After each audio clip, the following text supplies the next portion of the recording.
It's Monday, the 1st of May, bank holiday here in the UK. Great time to take a overview, bigger time frame.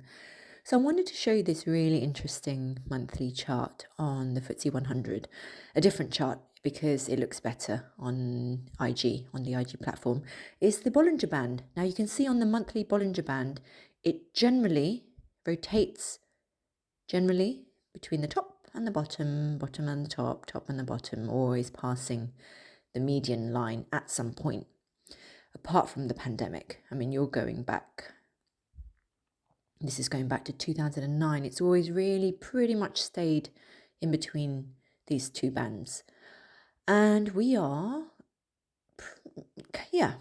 at the top. We're touching the top of the band. So I feel like for those who want to go long, there's a real defined area to see a breakout, if we were to see a breakout. And the weekly is probably better at telling us if it's going to happen. You would see this two bands squeeze tighter together, and then it will go up from one direction or the other direction. But for me, I trust that the FTSE will keep in between the top and the bottom of the monthly Bolllinger band. So I would be very unlikely to look for any longs. I'd probably fade most rallies just by virtue of thinking that because historically it's always past this median line, it's going to again. And the median line is 7460, which is also where a gap was left when the FTSE bounced after the financial crisis, the banking crisis that we had in March. So that's the general overview, which just takes me to show you guys the path. So we finally hit target 1. I've changed this now to support and resistance. This is target 2. And I did say it never goes down in a straight line. And right now it's consolidating what looks, this is the 4-hourly, looks a little bit bull flaggy. We've got the old support, 7860, which has now turned into a pivot magnet area because price is kind of moving up and down in between it. I'm not sure how relevant this channel is at the moment. So I will take away this line, get rid of that. And it's kind of making this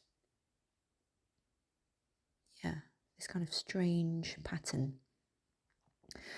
Right, the anchor is at 7885. If this reclaims, then the short thesis, I think, is over. So this is the area to watch out for. While it's chopping around like this, I've highlighted this pink rectangular area, we could still see it hit the pivot down to support,